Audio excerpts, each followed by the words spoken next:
Bem-vindos ao podcast de Jornal Portugal. A história que vamos desconstruir hoje é quase um clássico da administração pública.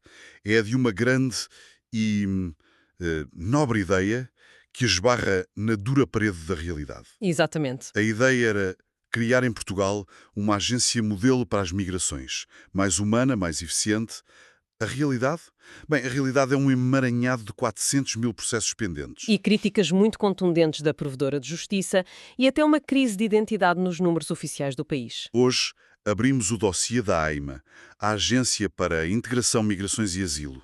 Para esta análise, temos um conjunto de fontes bastante completo. Temos o Decreto-Lei que a criou em 2023, o seu plano de atividades para 2025. E também várias notícias que documentam os desafios operacionais e o relatório, que eu diria demolidor da Provedora de Justiça.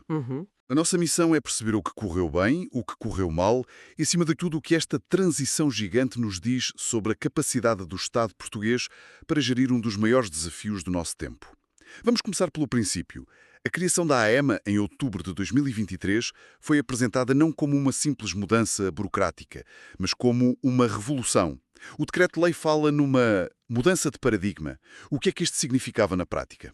Bem, significava desmontar uma estrutura que existia há décadas. O antigo Serviço de Estrangeiros e Fronteiras, o SEF, Sim. o controle de fronteiras, a investigação criminal de redes de imigração ilegal e, ao mesmo tempo, toda a gestão administrativa de quem queria viver, estudar ou trabalhar em Portugal. Era uma entidade com uma dupla identidade, portanto, policial e administrativa. Exatamente. E a ideia foi separar as águas. A reestruturação foi, de facto, radical. De que forma? As funções puramente policiais, o controle de fronteiras, as investigações, foram distribuídas pela GNR, pela PSP e pela PJ. E todas as funções administrativas. Como emitir um visto, por exemplo. Ponto. Desde emitir um visto de estudante a processar um pedido de asilo, foram concentradas nesta nova superagência, a AIMA. Mas não só. A AIMA absorveu também quase todas as competências do Alto Comissariado para as Migrações, o ACM. Que era a entidade que se focava mais na integração social, certo? Precisamente. O que nos leva à pergunta central.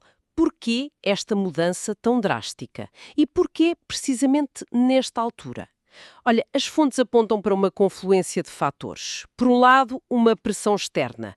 Portugal queria alinhar-se com as diretrizes mais recentes da ONU e da União Europeia. O Pacto Global das Migrações e o novo Pacto Europeu sobre a Migração e o Asilo. Exato. A ideia era projetar uma imagem de um país com uma abordagem mais humanista, mais organizada. Uma questão de soft power, talvez, de nos posicionarmos como um país moderno na gestão migratória. Sem dúvida.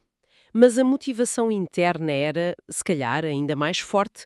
O programa do 23º Governo Constitucional foi muito explícito ao identificar a migração como uma resposta crítica aos desafios demográficos do país. Como uma população a envelhecer rapidamente. Pois, a imigração passou a ser vista não apenas como uma realidade, mas como uma necessidade económica para a sustentabilidade da segurança social, do mercado de trabalho. E separar a polícia da administração era uma forma de sinalizar isso, de que os imigrantes são vistos mais como um recurso e menos como um problema de segurança. Essa era a mensagem, sim. Portanto, a IMA nasceu com esta missão gigantesca nas mãos. Não só gerir a burocracia da entrada e permanência, mas também orquestrar o acolhimento, a integração, o combate ao racismo. Basicamente, ser o ponto de contacto único do Estado para tudo. É uma ambição enorme. Uma ambição que fica muito, muito clara no seu plano de atividades para 2025.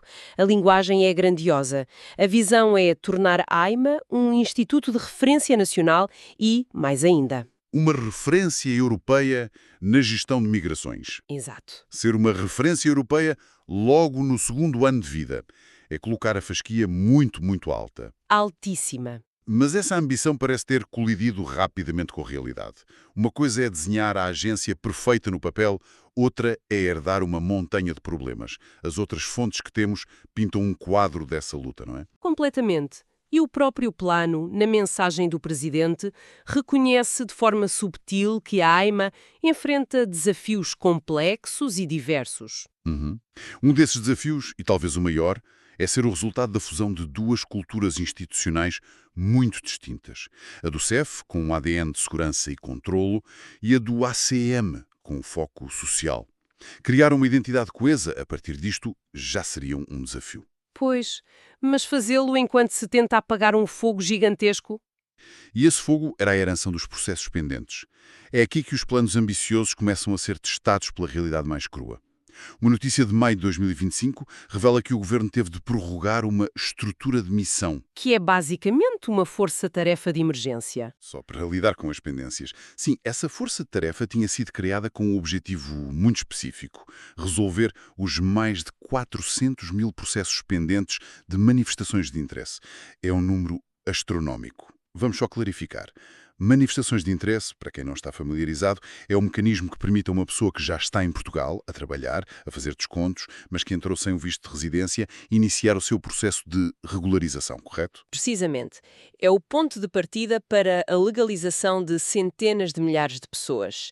E esse ponto de partida tinha-se tornado num gigantesco e paralisante engarrafamento. E a notícia refere que, um ano depois, a AIMA dizia ter concluído 85% desses processos. O que é um esforço notável, sem dúvida. No entanto, ainda restavam 69 mil. E o problema não acabou aí. A mesma notícia diz que a força-tarefa teve que ser prolongada porque, mal se começou a resolver um problema, surgiu outro gargalo. O das renovações das autorizações de residência que já existiam. As associações de imigrantes denunciavam que isto deixava milhares de pessoas numa espécie de limbo jurídico. E as consequências desse limbo são muito, muito concretas. Estamos a falar de pessoas que, apesar de estarem a trabalhar e a viver legalmente no E país... de repente não conseguem renovar o seu documento. Exato. E isso significa que não podem viajar, mesmo em caso de emergência familiar, podem ter problemas em renovar um contrato de trabalho, em abrir uma conta bancária. Aceder a serviços de saúde, Exatamente. Cria uma situação de vulnerabilidade e ansiedade brutal. o que nos leva diretamente à crítica mais contundente de todas, a que vem da Provedora da Justiça. Num artigo de outubro de 2024, a Provedora Maria Lúcia Amaral revela um dado que me parece absolutamente chocante. Qual? 40% de todas as queixas recebidas na Provedoria de Justiça sobre todos os assuntos do país vinham de cidadãos imigrantes. É um número que, pronto, fala por si. E as queixas eram sempre as mesmas. A morosidade dos serviços, burocracia e falta de condições de acolhimento. Mas a conclusão dela vai para além da simples ineficiência. A frase que ela usa é devastadora. Sim. Ela diz que a administração pública não as trata bem porque não trata deles. É uma frase muito dura. É incrivelmente dura. Não trata deles. Vai muito para além da queixa sobre a lentidão. É uma acusação de negligência, quase de desumanização do sistema. De que estas pessoas se tornaram invisíveis para a máquina do Estado. Exato. Dignidade destas pessoas. E quando a mais alta autoridade de defesa dos cidadãos chega a esta conclusão, percebemos que o problema é sistémico e muito profundo. Não é apenas uma questão de falta de pessoal ou de sistemas informáticos? Não de todo. Então, perante este cenário de crise, vamos tentar perceber como é que esta enorme agência está organizada para funcionar no dia a dia. Olhando para o organograma no plano de atividades, vemos uma estrutura muito complexa. Completamente. As suas atribuições são vastíssimas, como falamos, vão desde o mais básico, como conceder prorrogações de permanência, autorizações de residência. Até áreas altamente especializadas, como gerir os processos de asilo e refúgio no Centro Nacional para o Asilo e Refugiados, o SNAR-AIMA. Certo. E depois há toda a parte da integração, combater a discriminação, promover o ensino de português, gerir a rede de atendimento presencial, as chamadas lojas AIMA. E nesse plano vimos um esforço claro de modernização. Fala-se na criação de um formulário online para estudantes do ensino superior, no lançamento de um portal para reagrupamento familiar. Sim. Isto parece ir ao encontro de um dos seus objetivos estratégicos para 2025, que é a redução de tempos de espera. Portanto, há uma tentativa de resolver isto com tecnologia. Sim, a aposta na digitalização é clara e é sem dúvida o caminho a seguir. O problema, quer dizer, a tecnologia por si só não resolve problemas de fundo. Certo. A complexidade da estrutura que tem, desde um departamento jurídico até uma provedoria dos utentes interna, mostra o quão difícil é coordenar uma máquina burocrática desta dimensão. Especialmente uma que herdou processos e culturas de trabalho de duas entidades tão diferentes. É exatamente. Implementar um portal online é uma coisa. Garantir que todo o processo interno que se segue funciona de forma fluida e rápida é um desafio completamente diferente. E o que é fascinante, e ao mesmo tempo preocupante, é ver como estes problemas operacionais, esta luta diária, acaba por ter um efeito de cascata que afeta até a nossa percepção da realidade. Estou a falar da questão dos números. Exato. Um dos relatórios que analisamos compara os dados da AIMA com os do Instituto Nacional de Estatística, o INE, e o que encontra é um desfazamento progressivamente mais acentuado a partir de 2022. O que é que isso significa na prática? Significa que as duas principais entidades do Estado que contam pessoas publicam números diferentes sobre quantos estrangeiros residem em Portugal. Esperei. Quão diferentes? Estamos a falar de uma pequena margem de erro? Nem por isso. O relatório dá um exemplo concreto e impressionante.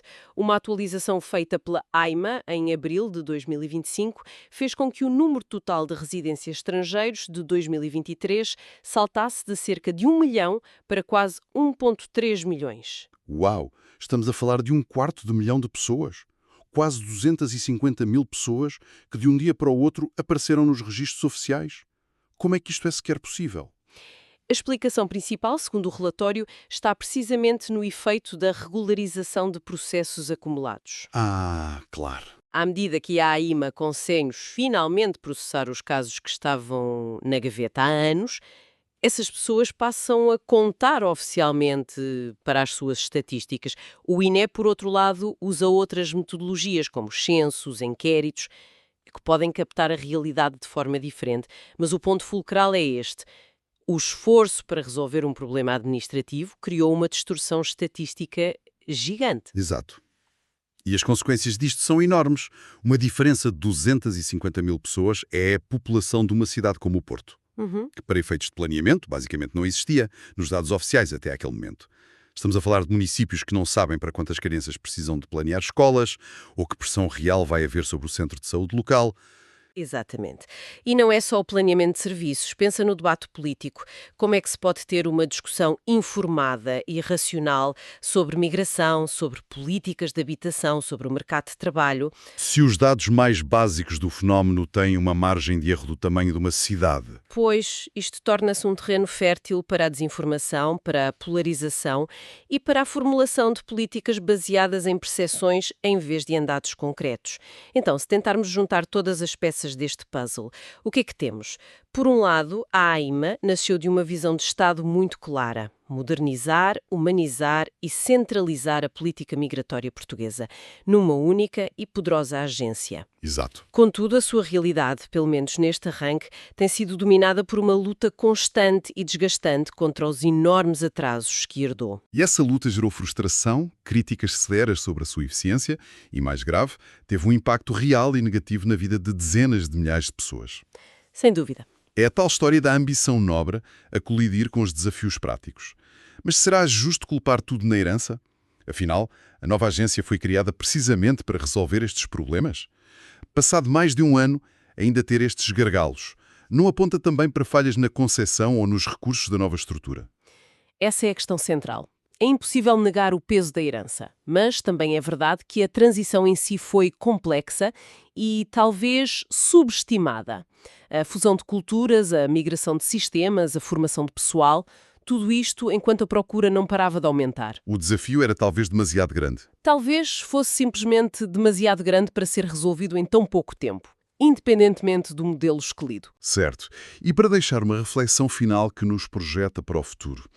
O próprio plano de atividades da AIMA para 2025, no meio disto tudo, menciona a necessidade de a agência se preparar para implementar o novo Pacto da União Europeia em matéria de migração e asilo.